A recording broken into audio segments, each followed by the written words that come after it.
CBSE Board, Class 11, History, Chapter 4, Part 16, Audio by Renee Matthew. We saw that there was a very unfair way of settling the Brazil with Portuguese convicts, and that was met with violent appraisals.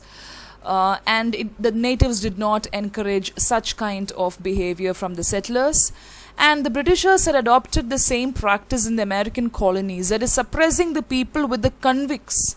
They will hold a group of people as convicts when they settle in a particular land, and when there is a reprisal in a particular place, when there is a revolt by the natives from a particular place, they will try to hush up the people with the convicts from other places. Okay, so until they became independent, they made use of these convicts to suppress the people. And this continued even in Australia. Because we are talking about Australia, we have brought about this kind of method of suppression. Most of the settlers were convicts, okay, who had been deported from England. Because of some reason they were deported from England, and these people, when they traveled to Australia or be it America, they became settlers because they were white people. And when their jail term ended, they came and settled in these unknown places like Australia. They were allowed to live as free people in Australia because the natives were very friendly. And the natives told them, you should not return back to Britain. If that is the case, then you can stay here as free people in Australia. So when they were given freedom in an unknown land because of their kindness, these people started taking advantage on the same. With no recourse, it was only an attempt to make their life, to earn a livelihood in this land, which was totally different from what they had in England. And obviously you should know that life in England was more stricter. It was under more monitoring. But here it was not like that. They felt no hesitation. They did not have any obstacle about ejecting the natives from land. It was very easy for them to throw away the natives from land, which they took over for cultivation, because the natives were not very shrewd like these whites. The whites, they were exposed to a kind of system which had inbuilt colonization, and they were used to this established arrangement. They were used to the established administration of dominating people. Because of that, the people also had a kind of dominating tone or voice even when they went to other places. The normal people also had that dominating control or tone. There was a lot of economic development which took place in Australia under the European settlement. Because of the European settlers, of course, their motive was to only bring about economic changes.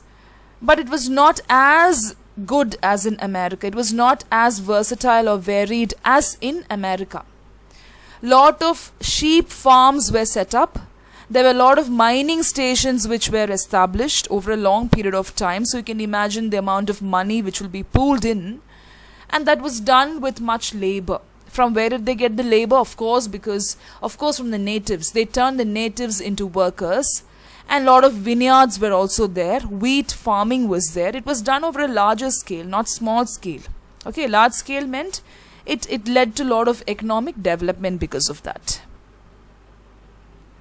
So this formed the basis of the country's prosperity. Australia started flourishing. It started prospering. The states got united. And now they decided that they should have a new capital because it prospered in their terms in 1911. And one person suggested that it was wool, wheat, gold, the name which was suggested for the capital, which was going to be built. But ultimately we can see that the place is called Canberra. Canberra, a native word meaning meeting place. So Canberra means meeting place. Very important point. The capital of Australia. So many natives were employed in farms under conditions of work which was so harsh, it was not at all favorable, and it was very different from slavery. It was not at all like slavery. They were employed in farms means they were expected to get money for the work that they do. Of course, the Chinese immigrants, they were very clever enough to provide cheap labor. They said that we will give you cheap labor. We will allow our people to come and work in your plantations, as they did in California, but unease about being dependent on non-whites. Okay, they became dependent on the non-whites. Do you think the Europeans encouraged the Chinese? No, because they were non-whites. It led to the governments in both countries to ban Chinese immigrants. What did China say? We will provide you with labor force, and that too cheap labor. You don't have to even pay much money. Earlier they had to employ many people. But because they were not whites, the governments did not encourage. Australia, even England did not encourage the Chinese immigrants. So there was a big fear about the dark people from South Asia or the Southeast Asia. The dark people means the dark-skinned people. Till 1974, this kind of fear prevailed in South Asia and Southeast Asia. Because of the fear towards dark people, the population started migrating to Australia in large numbers. I don't know why they have to have this fear on dark people, but because of this popular fear, they started migrating to Australia in large numbers. And there was a government policy to keep the non-white people out. They did not want the non-white people to enter, so they only encouraged the white people. So Australians were under that category. The winds of change. What were the changes brought about? In 1968, there was an electrified lecture given by the anthropologist. The lecture actually putrefied the people who attended it.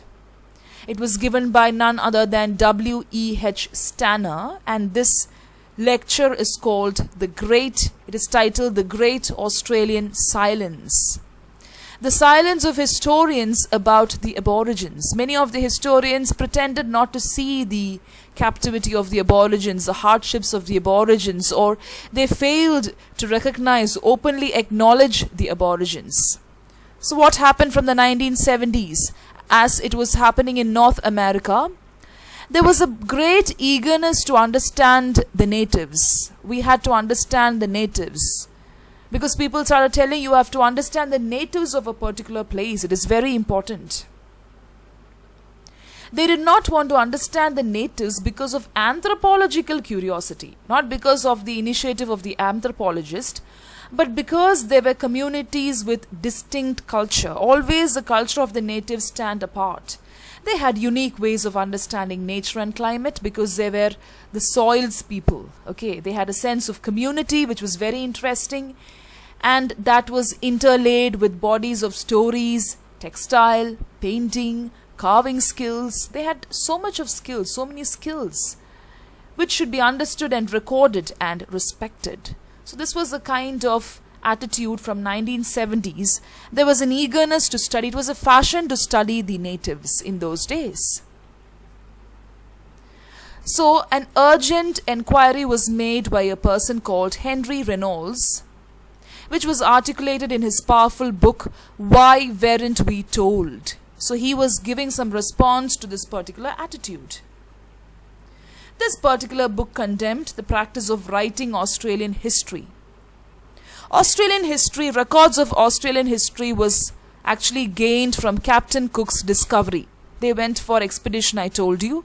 So because of that, because of the book and because of so many people's effort, they stopped writing about Australian history, which did not give importance to the Aborigines. They said we will not write any more of Australian history because of these reasons. Since then, we could see a lot of university with departments. They actually had departments which encouraged the study of native culture, galleries of native art. All these things were added in studies to art galleries, museums. And they also encouraged people to enlarge, incorporate dioramas, imaginatively designed rooms. They designed rooms where people will be able to understand the native culture, how they cooked, how they lived. That's how native culture or native writing began in their own life histories. So this has been a wonderful effort. This has to be appreciated because that is why we also have got some record of the natives now. Otherwise, they totally would have been extinct from the face of the earth. Now, this particular understanding of the natives took place at a very critical time Because if they were ignored by this time, as I told you just now, the cultures would have been forgotten. From 1974, there is something known as multiculturalism that became the official policy in Australia. They said, we are going to make it an official policy where you're going to study about the multicultural aspects. People studying and people actually relating to multicultures. They gave equal respect to native cultures and to different cultures also, because people from different places came and settled in Australia. So they said, the government said, we are going to respect the natives and their cultures and different cultures of the immigrants from Europe and Asia, people who came from Europe and Asia also. Not only the natives, but also the other people. That is why it was called as multiculturalism. So from 1970s, Australia saw a lot of development. There is something known as the human rights. It was heard at the meetings of the UNO and other international agencies where people started propagating or promoting the importance of human rights. The Australian public realized with dismay. They started realizing a lot of things. In awe, they realized that in contrast to the USA, Canada and New Zealand, in contrast to what happened in these places, especially in USA, Canada and New Zealand, Australia had no treaties with the natives formalizing the takeover of land by Europeans. They did not have any treaties which initiated or which formalized the takeover of land by the Europeans. But that was not the case in USA, Canada and New Zealand. They had a formalized note of what was taken away by the Europeans. But here no such treaties were found in Australia. They did not have such treaties.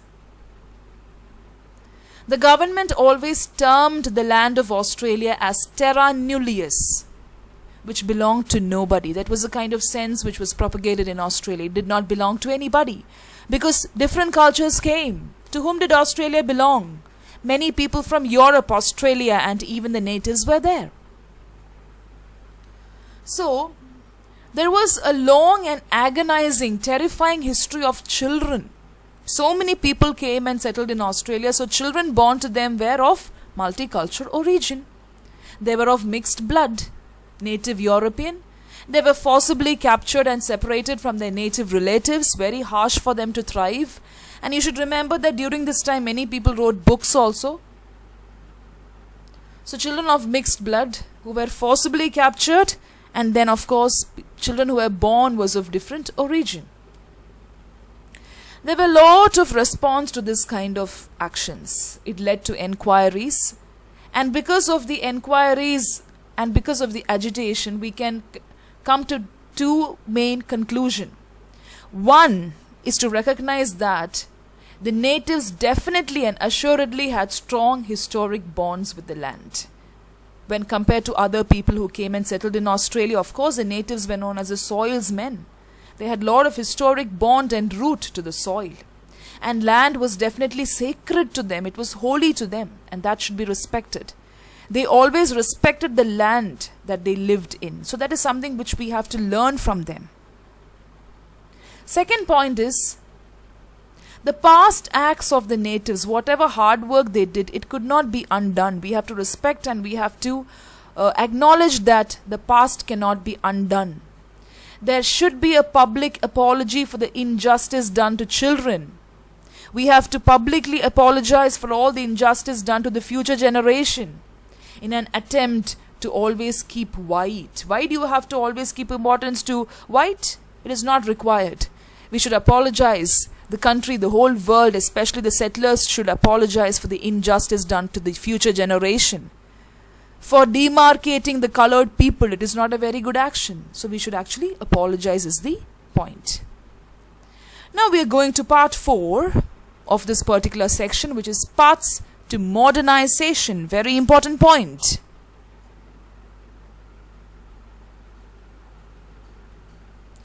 East Asia, especially in the beginning of 19th century, was dominated by China. We know that.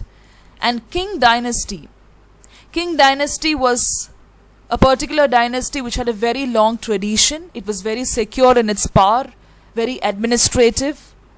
Well, Japan was a very small island country. It was only in the process of development, and we saw that Japan was not prone to any colonization. And Japan was locked in isolation also.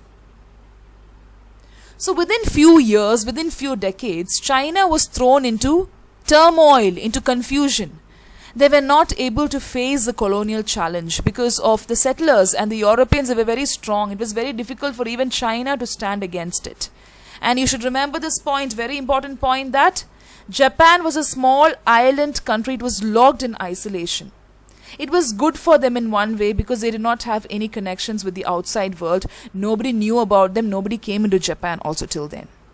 But China, it was very difficult for them to face the colonial challenges. So it was a different picture in China. It was a different picture in Japan.